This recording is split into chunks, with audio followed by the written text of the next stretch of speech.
Welcome to The Source, where we combine the headlines with in-depth conversations with the newsmakers themselves. Today on the program, a House leader asks the Supreme Court to intervene.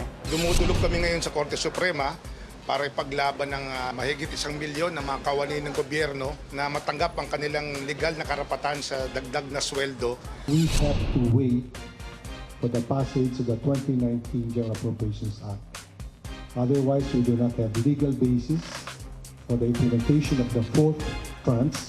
Compelling the Budget Department to release the salary hike for government workers. He says it's unconstitutional. Well, I'm the lawyer, not him. Also, the fate of the 2019 budget and the road board, and his alleged connection to the so-called flood control scam. We found this out when we read the dissertation of Charlotte Diokno when she went for her masterals in UP. Many of these problems could have been avoided had Congress just approved the General Appropriations Act. Budget Secretary Benjamin Diokno joins us live.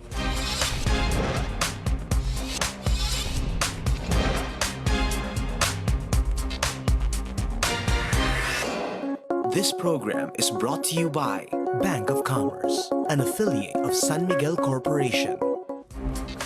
Thank you for joining us. I'm Pinky Webb. House Majority Leader Rolando Andaya Jr. and 51 government employees filed a petition before the Supreme Court to compel the Budget Department to release the fourth tranche of pay hikes under the Salary Standardization Law. The budget chief insists there is no legal basis to implement the increase because the 2019 budget is still under deliberation. Malacanang is leaving it to the Supreme Court to decide on the matter. Also, the House continues its probe on the alleged flood control scam.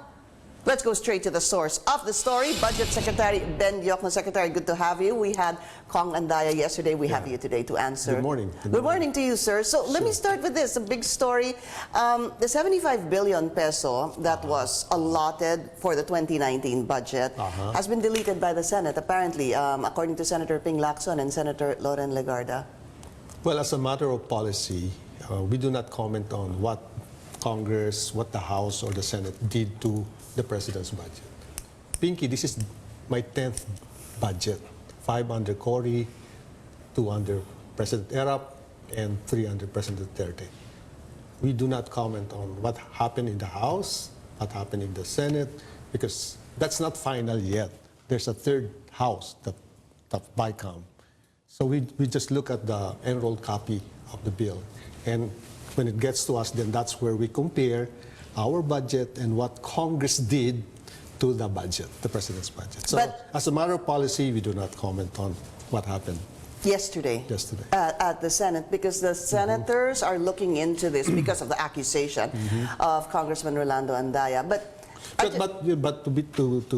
complete, it is really the prerogative of Congress. They can adopt the President's budget in toto, they can amend it, they can mangle it, they can do whatever they want with the President's budget. That's the constitutional process of budget making. We present a budget, Congress reviews it, makes some changes, scrutinize it, and then they give us back the budget in an enrolled copy. That's where the President now, we will now compare what is their version with the President's version.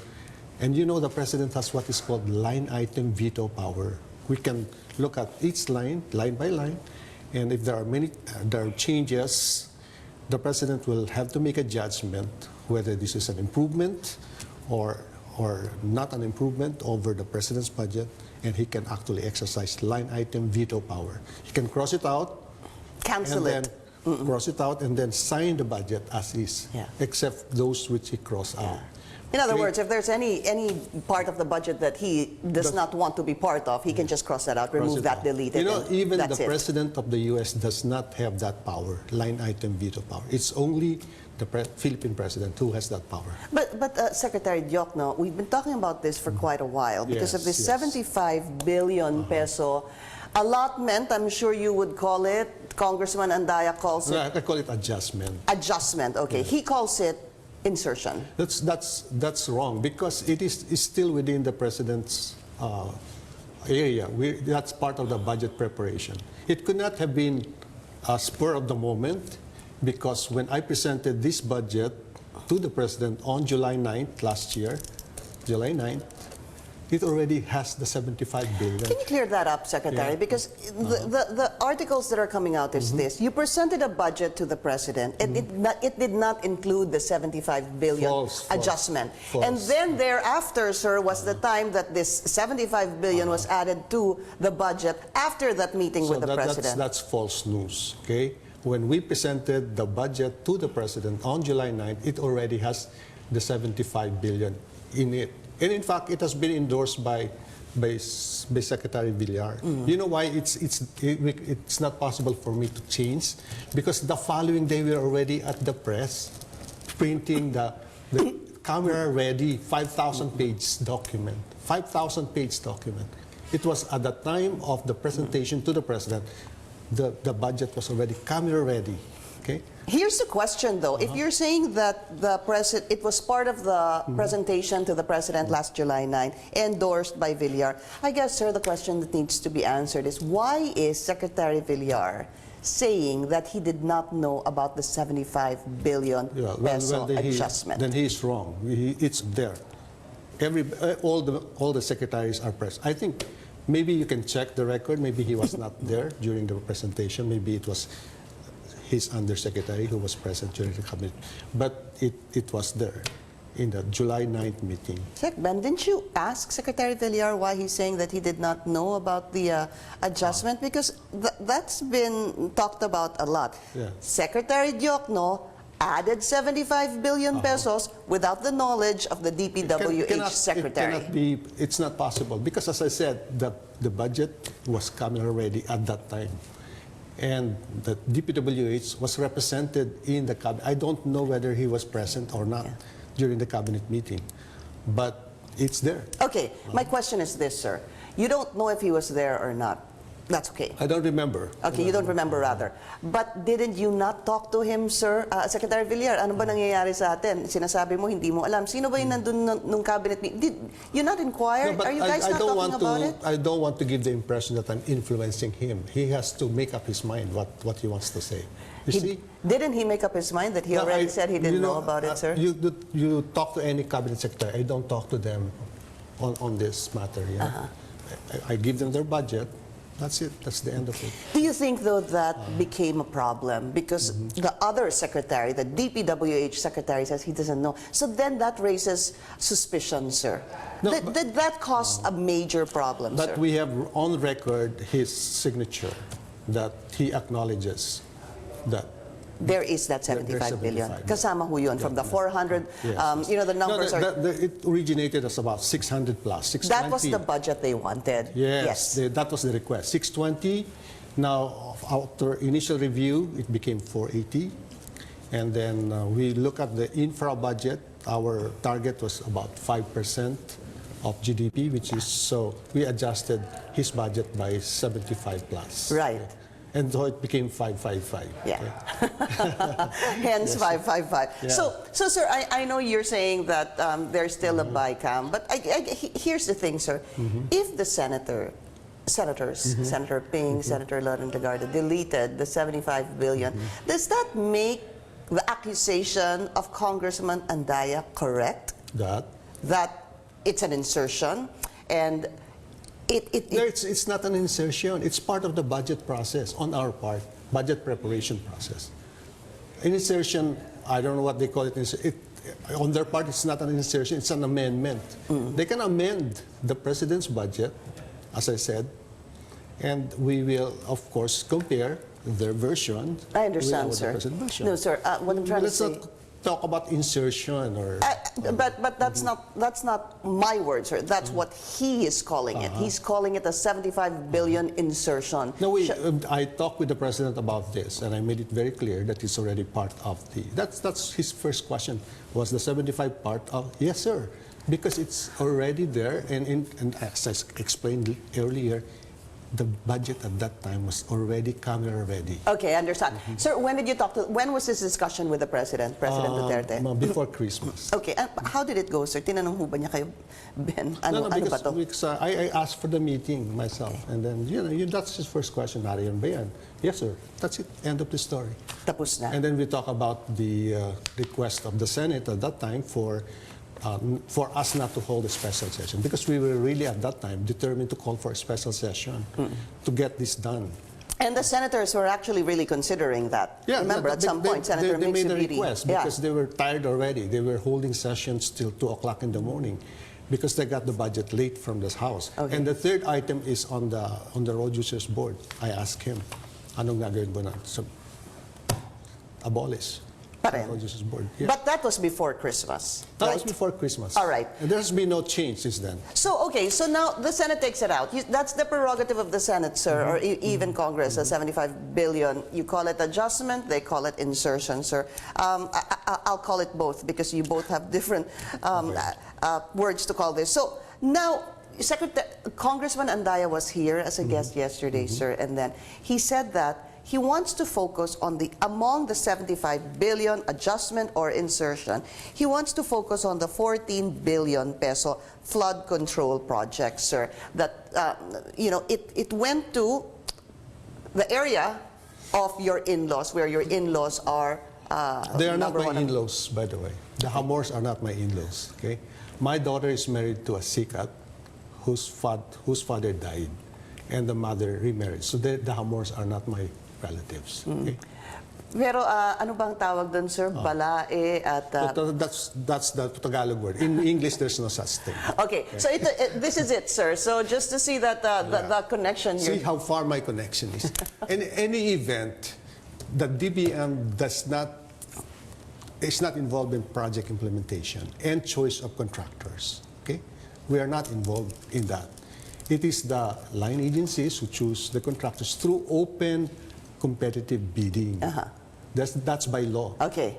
GPRA, Government Procurement Reform Act. You have to go through open competitive bidding. So it's not, on my part, I have no role whatsoever in project. Our role is to set the budget ceiling, the total budget ceiling, the 3.7. How did we arrive at 3.7? Well, I asked DPWH as part of the DBCC, I asked DOF, how much can you raise? And then we agree on the amount of deficit. Okay, so the revenues plus the deficit, that's the aggregate budget ceiling. And then from there, we set the individual department ceilings. So much for DepEd, so much for DPWH, and so forth and so on. In fact, sir, that's why they asked for 620, and then you said, I think in the beginning there was a cap or a ceiling of 480, correct, sir? Correct, okay, correct. But anyway, here's the thing, sir. You have told me this, and you have defended it, that this is really not, well, sa Tagalog po, wala ho kayong kinalaman yung Correct, sinasabi niyo correct. sa mga contractor, dahil sinasabi niyo po ang line agencies, ang But even then, it's even their the line responsibility. agencies cannot choose their contractors. It has to go through open competitive bidding. But the problem, sir, is because so much money, allegedly, sir, went to Kasiguran, where yung in-laws po ng inyong anak, tama ho ba yun? Tama, yung in-laws ng inyong anak ay public officials, sir. They're connecting it now to City Leoncio, sir, and to Arimar. Congressman Andaya, yes, we'll be talking about that after the break. This is The Source on CNN Philippines. Still to come, we're also going to talk about the salary hike for government employees, and is there a budget for the Bangsamoro plebiscite? Budget Secretary Ben Diokno will still be with us after the break.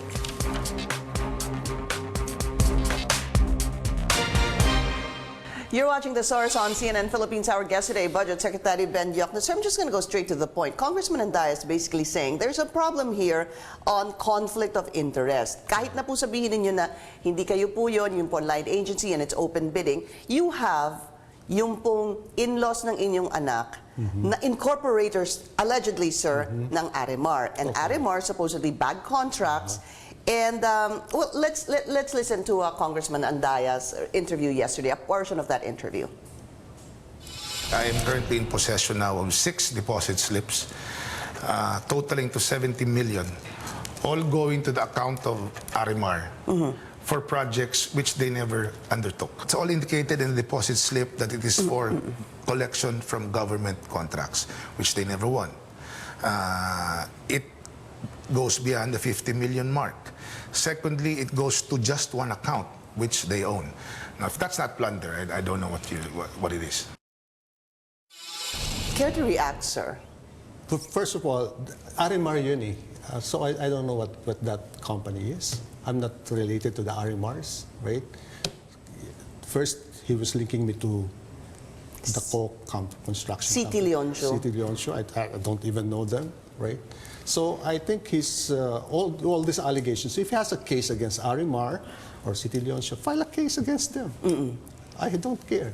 Pero, meron ho bang, may nakikita ho ba kayong conflict of interest dito? Dahil nga in-laws ng anak ninyo itong Arimar and they're bagging contracts? None whatsoever. Because as I said, my job is to set the aggregate ceiling and the department ceiling. I have nothing to do with how much by region, by province, by district, and what type of projects. That's the responsibility of the line departments.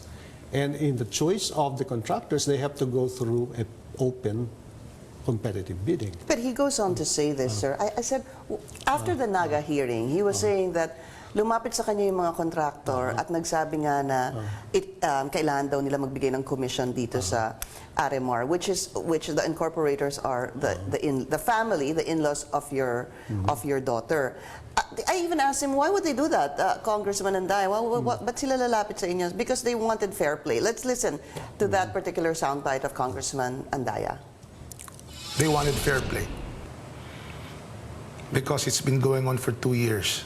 That the legitimate contractors could not participate, and everything had to go to Arimar. Even if it was a small contract, you had to bow down to them.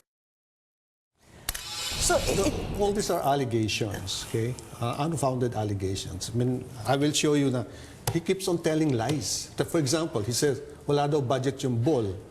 Yung BOL. But that's not true. There's 111.7 million in the 2018 budget, and there's a continuing appropriation of 1.8 billion. Okay, so on the allegation that I'm favoring this company, look at the facts. Sorsogon is not favored. Okay, and why do you say that, sir? It's ranking number 11th, number in the allocation of flood control projects, sir. Specifically flood control projects. Okay, I want to look into this. 2018, sir, construction and rehabilitation of flood mitigation facilities with major river basins and principal rivers.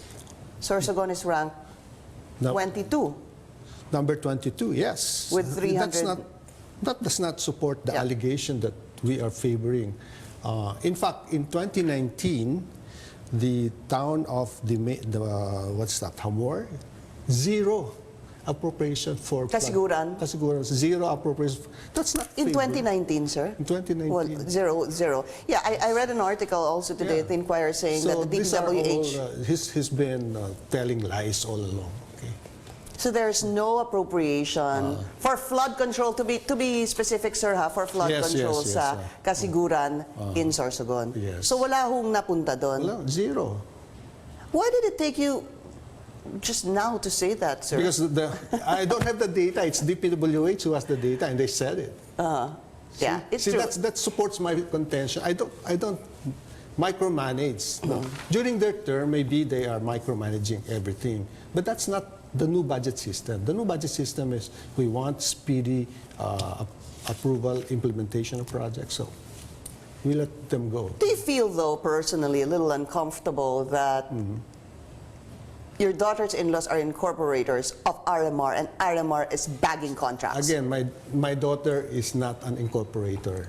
I said her family, sir. Her husband and her in-laws. I cannot control their investment, right? But it goes to you, sir. I mean, kahit pa paano po bumabalik sa inyo. Like now. Why? Why should I be concerned with their... If that's their legitimate business, why should I get in their way? Okay? Saan sila mabubuhay kung if I have to say, uy, huwag kayong invest sa construction kasi narito ako, di ba? Unfair din naman yan, di ba? Okay. And they are not my in-laws, by the way. No, I said keep your saying that. daughter's in-law, sir. Hindi mo ba? Kasi that's what you want. In-laws naman talaga. Pero you admit that they are incorporators of RMR. I have no, I don't know that for a fact, okay? And I don't know, for example, if it's minority, majority, how much. You're not asking your daughter, I'm sir? not asking. So talagang, parang how I understand it, sir, you're kind of keeping a hands-off approach. Yes, yes.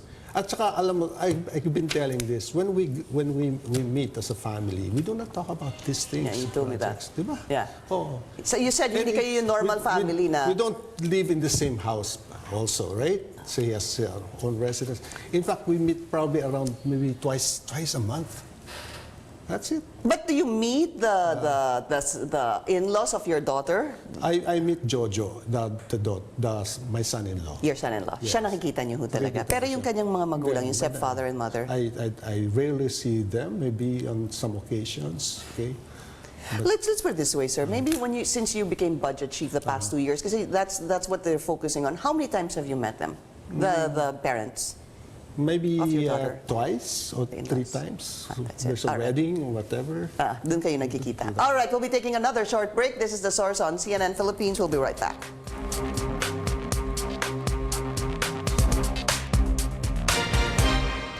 You're watching The Source on CNN Philippines. Our guest today, Budget Secretary Benjamin Diokno. Sir, so if there's a House probe today, and there's also the Senate looking into this, are you going to attend any of those? Number one, the House probe. May plano ho ba kayong pumunta No, doon? I do not plan to go there. I have explained on, I think, at least 5 occasions what is cost budgeting. I was there on the question hour, 5 hours. I have said what I want to say. You're done with the House probe. It's the Senate, sir. Yeah, if they want me to, for what? If they call you, sir, Sure, for sure. any That's questions. it's my duty as budget secretary to defend the budget if they need me. But I've been there also many times.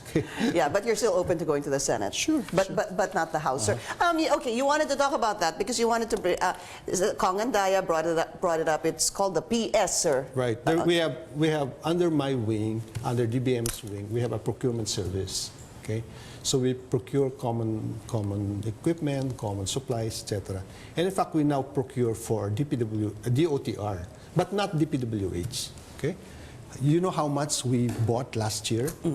176 billion Off. worth of projects, contracts. 176. So we saved the government 11 billion because it's lower than the ABC, what is called the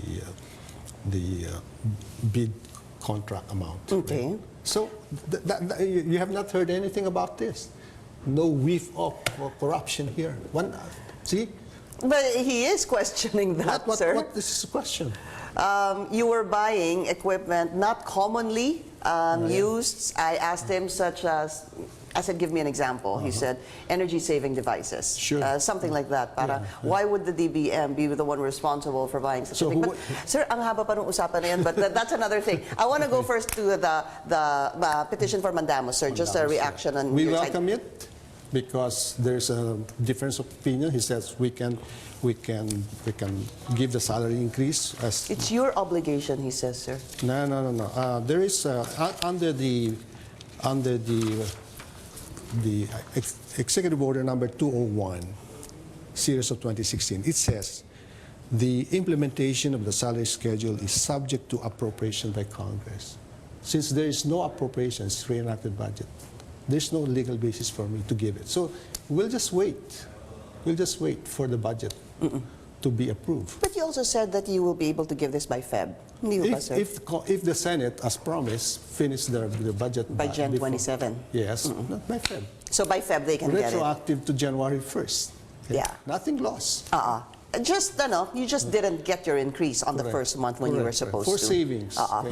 Bibigay na lang sa'yo ng February. Sir, okay, just very briefly, yung sa COMELEC, he's also saying that, here you go again. Here's the budget department not giving any budget to the plebiscite. Again, false. It's a lie. There's 111.7 billion in the 2018 budget. 111B, sir. 111.7 million in the 2018 budget for the ball exercise, right? That's why it's ongoing right now. And in addition, there is a continuing appropriation with the COMELEC for similar activities of about 1.8 billion. B naman yan, sir. Billion. Okay. And if that's not enough, we can use the contingent fund. So it's not true that there's no money for... Because he's saying it's in peril because you didn't allocate a single centavo, sir. It's ongoing. In fact, if you read the news, they have printed the ballots, etc. I actually saw the ballot. No such thing. Oh, okay. There's adequate funding for it. You know, sir, just to end this, when I was talking to Congressman Andaya, there was talk of a possible coup against him, and he said no such thing. But he's open to leaving his post as majority leader. I said, what's stopping you? Sabi po niya, because he wants to see this through. The flood control project issue, he wants to see this through, which involves you, sir. Well, I don't know what he's after. Okay. what is he after, sir? I have no idea. You ask him. Does it have anything to do with the road board? First of all, that is a major contentious issue when I attended the question hour. Many congressmen, Pitsay, Suarez himself, right? They were trying their best for me to release the road. I said no. Our policy is we want the road board abolished, and then we'll talk about the release. Okay. And the second one is I think he got peeved when Senator Lacson made that expose that so much was allocated to Camarines and so much for GMA's district, etc. I think he thought that I leaked that to Senator Lacson. But as I said, we don't look at individual changes to the budget until it's final. So I have nothing to do with that. So I think that's the second thing. Okay. So, sir, the Senate will continue to look into the budget, and possibly if they call you, you said that you will be there. Do you feel, though, that 75 billion peso should remain in the budget of the DPWH? Yeah, I will, if I'm asked, because usually we don't, as I said, intervene at this stage of budget authorization. That is about 0.5% of GDP. Okay, that has employment impact. Okay, less people will get employed. It will increase poverty. Those who cannot find jobs as a result will get poorer. So you'd like to keep it, sir, in the budget? If possible, if they want to keep it, let's keep it. Okay, because as I said, we are hitting only, in fact, we did not hit 5%, we only hit 4.9%. Okay? That's close to 5, sir. Okay, close to 5. Thank you. You know, but in comparison, I'm going to release a paper tomorrow. President Duterte really did a great job in pushing the infra program. Okay? Unlike other presidents where they had to adjust during the first year, negative growth in infra first year and even second year, President Duterte was really ramping it up. And the president's going to keep you as budget chief, sir? That's up to him. Are you comfortable that he's still happy with you? Of course. All right. Thank you, Budget Secretary Benjamin Diokno. And thank you for joining us here on The Source. I'm Pinky Webb. You're watching CNN Philippines.